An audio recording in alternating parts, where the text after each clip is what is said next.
Praise the Lord. பாவ சந்தோஷம். அநித்தியமான பாவ சந்தோஷத்தை அனுபவிப்பதை பார்க்கிலும் தேவனுடைய ஜனங்களோடு துன்பத்தை அனுபவிப்பதே தெரிந்து கொண்டு. எபிரேயர் 11:25. மோசே பிறந்தபோது அவனுடைய தாய் ராஜாவின் கட்டளைக்கு பயப்படாமல் 3 மாதம் ஒளித்து வைத்து வளர்த்தாள். அதன் பின்பு வளர்க்க முடியாமல் நதியில் கொண்டு விட்ட போது பார்வோனின் குமாரத்தி அவனை எடுத்து வந்து வளர்த்தாள்.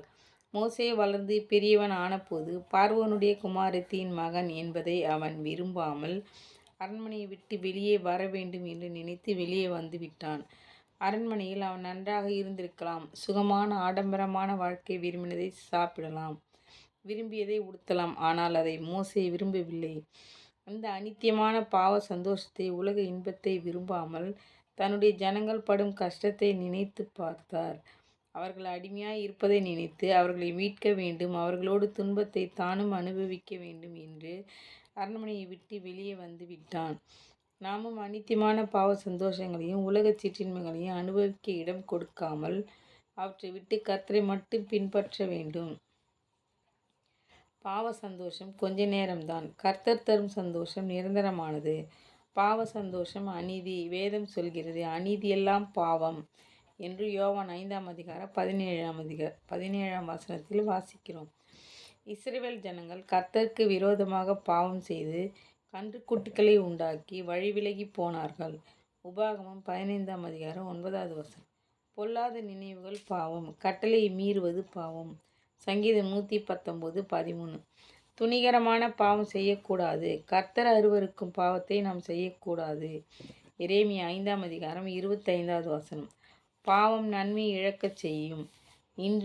நான் இன்று முதல் உங்களை ஆசீர்வதிப்பேன் என்று சொல்கிறார். ஆகாய் 2:19. இந்த புதிய ஆண்டு எனக்கு எப்படி இருக்கும்? இந்த ஆண்டில் என் வாழ்க்கையில் என்ன சம்பவிக்கும்? இதுவரை என் வாழ்க்கையில் ஒரு ஆசீர்வாதமும் இல்லையே. இனிமேலாவது இந்த ஆண்டிலாவது ஆசீர்வாதத்தை காண்பேனோ? இப்படி பல கேள்விகளோடு, வேதனையோடு, கவலையோடும் இந்த புதிய ஆண்டுக்குள் பிரவேசித்திருக்கிறீர்களா? இன்று முதல் உங்களை ஆசீர்வதிப்பேன் என்று கர்த்தர் சொல்லுகிறார். இதை வாசித்து கொண்டிருக்கிற இந்த நாளிலிருந்து கர்த்தர் உங்களை ஆசீர்வதிக்க ஆரம்பித்து விட்டார். கர்த்தர் உங்களை நிச்சயமாய் இந்த ஆண்டில் ஆசீர்வதிக்கப் போகிறார், உயர்த்தப் போகிறார். நீங்கள் ஆசீர்வாதமாய் இருப்பீர்கள்.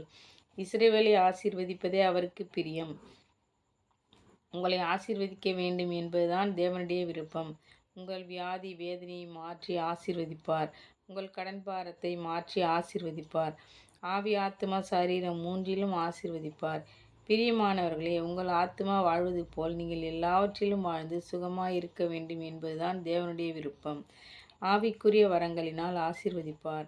வல்லமை வரங்களை தந்து ஆசீர்வதிப்பார். வியாதியை உங்களில் இருந்து விலக்கி விடுவார். சகல வியாதிகளையும் உங்களை விட்டு விலக்கி உங்களை ஆசீர்வதிப்பார். விசுவாசமாய் இருங்கள். உங்கள் வியாதி எதுவாக இருந்தாலும் சுகமாக்குவார். உங்கள் வீட்டில் எத்தனை பேர் வியாதிப்பட்டிருந்தாலும் இயேசு கிறிஸ்து வியாதியை விலக்கி உங்கள் குடும்பத்தை ஆசீர்வதிப்பார். ஆபிரகாம் சகல காரியத்திலும் ஆசீர்வதித்த தேவன் உங்களையும் உங்கள் பிள்ளைகளையும் உங்கள் குடும்பத்தை இன்று முதல் எல்லாவற்றிலும் வாழ்ந்து இந்த வருடம் முழுவதும் சுகமாக இருக்கபடி ஆசீர்வதிப்பார். ஆமேன். Thank you Lord.